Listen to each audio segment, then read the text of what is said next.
pamilya, PI ka, nandito ako sa embahada ng Chinese Embassy para ipaglaban ang West Philippine Sea. Dapat ganito ka. Senador ka pa man din ng bansang Pilipinas. Para din dito sa nangako ng 2,000 kuryente para sa mamamayang Pilipino, hindi pa dapat pinaglalaban mo ang West Philippine Sea dahil nadiskubre po ang Malampaya. Diba? Protektahan ng resources ng bansang Pilipinas. Natin gusto ng gera dito. Walang may gusto noon dahil kahit sino takot sa gera. Pero ang atin lang, huwag sana tayong basusin sa sarili nating tahanan. Ipaglaban ang sariling atin. Muli, hindi ang Pilipinas. China ang bully! Hindi ang Pinas. China ang bully! Hindi ang Pinas. China ang bully! Hindi ang Pinas. China ang bully! Hindi ang Pinas. Okay mga kasama, ang susunod na magsasalita ay mula sa Laguna si kasamang Ate Anita. Okay, sir. Bakit ka nandito? Ano yung pinaglalaban mo? Siyempre, yung ating karapatan sa West Philippine Sea. Magandang umaga po sa inyo lahat, sa mga media, sa kapulisan ko. Ang aming pagtatanghala ito ay pinabakita lang natin. Anong ginagawa mo dito? China ang bully! Tama? Morning! Morning. Ako po ay narito. Malayo sa pinagaligaw para sa magpapa. Anong ginagawa mo rito? Siyempre, paglalaban natin ang ating bayan. Ang ating China. Bully. Ano ka natin at ibigay ang proteksyon sa kanya. Dahil hindi kaya ito ng ating presidente. Kailangan tayo dito. Nagpapasalamat ako sa mga opisyal na narito nagtatagol sa West Philippine Sea. Tayo, kami mga Pilipino, tayo mga Pilipino lahat. Magkaisa tayo. Panawagan natin, lalo na ang kabataan, kailangan magkaisa para sa pagtatanggol sa ating bansa. Lalo na ang West Philippine Sea. Dahil diyan tayo kumukuha ng yaman. Lalo na sa mga mangingisda. Huwag tayo papayag na papi. Ating ibadama sa ating mamamayang Pilipino. Narito tayo para magtulungan. Hindi para magpanggulo o magpag-away. Kailangan tayo magkaisa. Ika nga, sabi ng ating Pangulo, tayo magkasama-sama muli. Yan ang magandang halimbawa sa ating mga Pilipino. Minsan ako'y hilahapo dahil kahit ako'y senior na, narito ako at tumitindig sa harapan ng China Embassy na kailangan suportahan natin ang ating sariling atin, lalo na ang West Philippine Sea. Maraming salamat po. Okay, palakpakan muna natin ang ating kasamang Anita. Ang susunod naman na magsasalita ay si Mr. Stephen Lee, ang advocate ng West Philippine Sea. Pucha, ito cover ka namin ngayon. Ito, yari ka ngayon. Yari ka ngayon. Nag-aalat na araw, mga kababayan! Nandito po tayo ngayon sa harap ng Chinese Embassy upang manindigan para sa West Philippine Sea. Nandito tayo ngayon upang suportahan ang matagal ng pinaglalaban ng ating Pangulong Bongbong Marcos Jr. Pilipinos do not yield, di ka nga, di ba? Maaaring nakita ng China na bastusan sila sa karikature. Yan naman talaga ang pinanghimutok ng kanilang damdamin eh. Pero ito ang ipapaalala ko sa inyo. Higit na nakakainsulto na kami ay hinaharas nyo sa aming katubigan. Oo nga. Maaaring ang West Philippine Sea, para sa inyo, hindi nyo kinikilala yan. Dahil administrative order lang yan.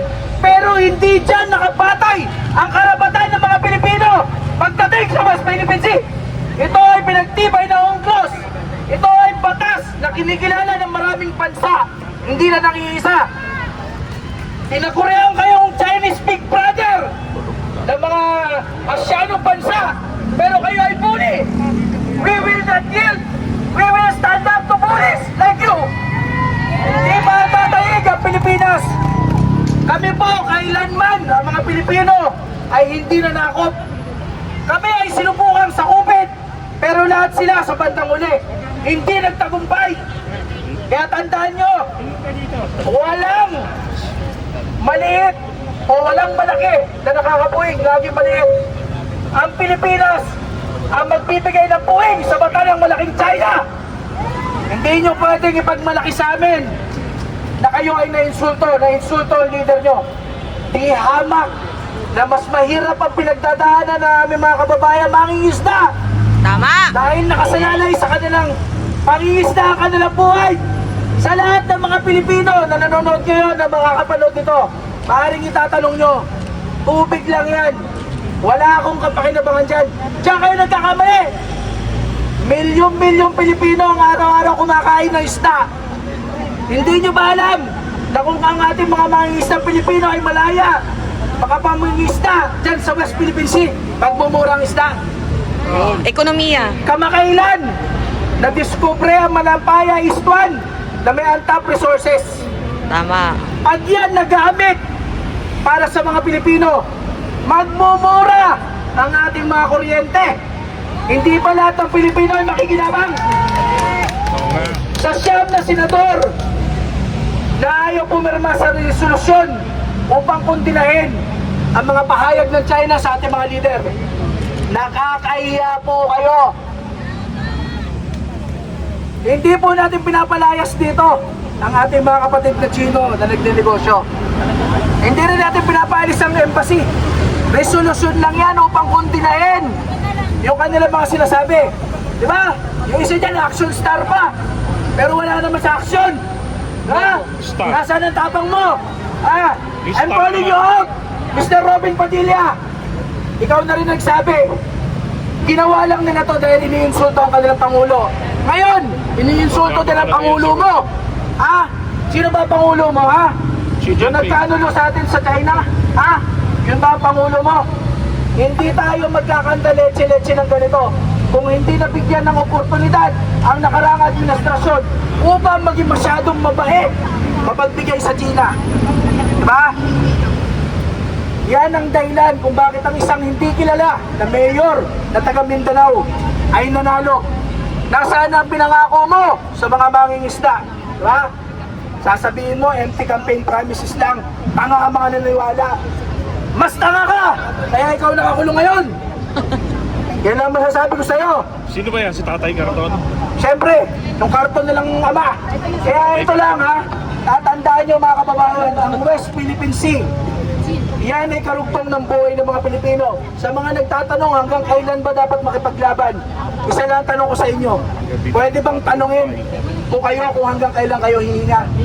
Ganon kahalaga ang West Philippine Sea sa ating bayan. Maraming salamat po. Atin ang West Philippine Sea! China ang bully! Hindi ang Pinas! China ang bully! Hindi ang Pinas! China ang bully! Hindi ang Pinas! Ngayon naman mga kasama, tawagan natin si Ma'am Chin Diaz mula sa Loyalista. Ano? Magsasalita rin po siya. Pilipinas kong mahal at buhay mahal sa iyo ibibigay, tungkulin ko'y kagampanan na lagi kang paglingkuran, ang kanya mo'y mabantayan. Pilipinas ko, atin ang West Philippine Sea.